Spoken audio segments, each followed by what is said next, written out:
César, aqui, ó, Jussara. Sim. No final da página 30, neossinapsologia, no final da primeira linha, podia falar um pouquinho o desequilíbrio temporário produzido pela assimilação das neossinapses da intraconsciencialidade? A pergunta é a seguinte: quanto tempo você demora para se recobrar das intempéries, das dificuldades, das vicissitudes da vida, né? Não há dúvida que quando acontece alguma coisa de ruim, alguma coisa assim pesada, a pessoa ela demora um tempo, né? Ela vai levar um impacto daquilo ali no micro-universo consciencial e ela demora um tempinho para reagir, né? A questão é quanto tempo é. A pessoa vai se entregar num processo de depressão, de auto-vitimização, e às vezes vai perder a existência inteira, às vezes várias vidas, ou ela vai encarar de frente e vai mudar aquela situação, né? A gente tem colegas nossos aqui, que a gente sabe, da conscienciologia, que sofreram traumas, por exemplo, numa vida lá na Idade Média.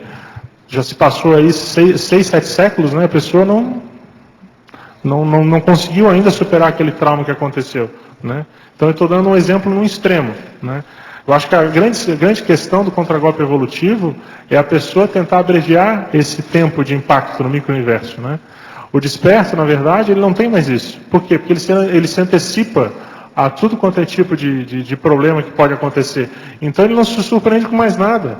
Tudo integra a natureza humana, ele entende o ponto de vista extrafísico que há por trás, o porquê daquilo ali está acontecendo.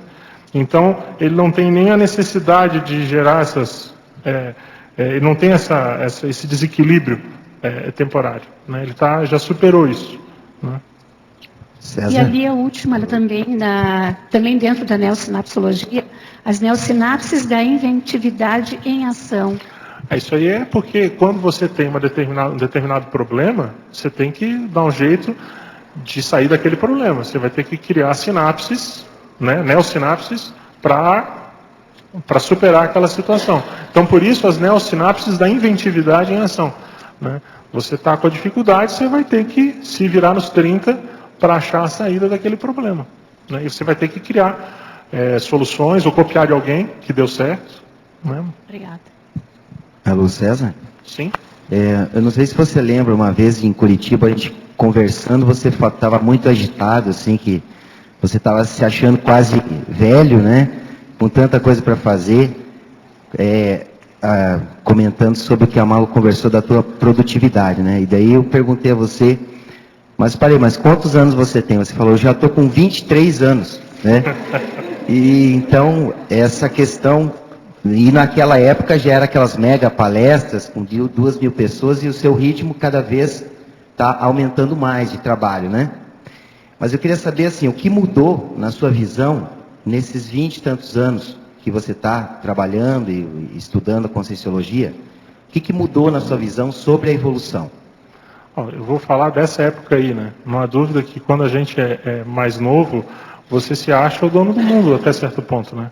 Você é um pouco arrogante, nariz empinado. Eu acho que isso faz parte da pessoa que é nova, né?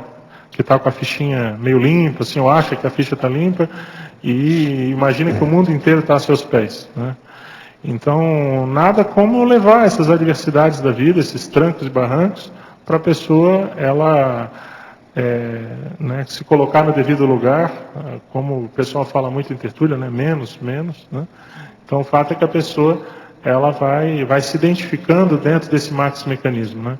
Eu acho que uma questão muito séria, Zé Luiz, é que quanto mais a gente estuda, isso é uma frase clássica, né, da antiguidade, mas quanto mais a gente estuda, mais a gente vê o quanto a gente é ignorante, né? O quanto que a gente ainda tem para aprender, né? E você chega uma hora em que você começa a se identificar dentro de um max-mecanismo, onde as coisas, você começa a ver que o que menos importa é a sua, vamos dizer assim, a sua predileção, aquilo que você deseja fazer, né? O max-mecanismo ele vai orientando, né? Então é aquilo que é necessário fazer, é a circunstância, é o momento, é o ambiente, né? Então eu acho que a principal coisa que mudou é essa, é a questão da maturidade, que devagarzinho vai chegando. Eu acho que ainda estou longe de um patamar super, né? Mas já deu uma melhorada em relação àqueles 23 anos que a gente tinha. E é isso. né? O ideal seria que a gente conseguisse, sabe, Zé Luiz, aliar aquele pique que a gente tinha quando mais novo, nessa idade mais madura, mas, no entanto, agregando essa maturidade, né? Porque a tendência, às vezes, é a pessoa ela começa a ficar com uma idade, começa a entrar numa zona de conforto, em virtude das láureas já conquistadas, né? Então, ela tem que ficar bem atenta para isso. Agora, ó, essas coisas fazem a pessoa pensar muito, ainda com mais idade. O Fernando Henrique falou aí essa semana, ele está completando 80 anos, ele tem mais ou menos a mesma idade que ele. E ele falou que ele se sente mais disposto agora do que quando era jovem. E, em parte, ele tem razão. É a mesma coisa que acontece comigo. Então, veja, o processo de disposição ou autodisposição não é problema físico, não.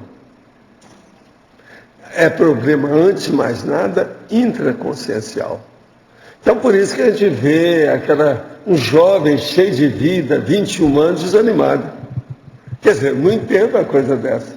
Mas o processo é por causa da cabeça, é a parte interna. Então, por exemplo, o Fernando Henrique nisso, ele está certo. Ele está aí, está nos jornais, está nas mídias, falando. Não, agora que eu estou com 80 anos, eu estou me sentindo muito melhor, mais disposto do que eu era quando eu era mais moço. Ele tem razão. Eu sinto a mesma coisa comigo. Se você mantém a lucidez, que é o processo intraconsciencial, o mais é secundário. Então, conclusão de tudo isso. Processo de disposição física é besteira. É a pessoa que faz. Só o corpo não adianta isso não. O motor que dirige o corpo é a consciência. Então o que manda é o motor. Ele está certíssimo. Eu raramente concordo com ele, mas dessa vez eu fui obrigado.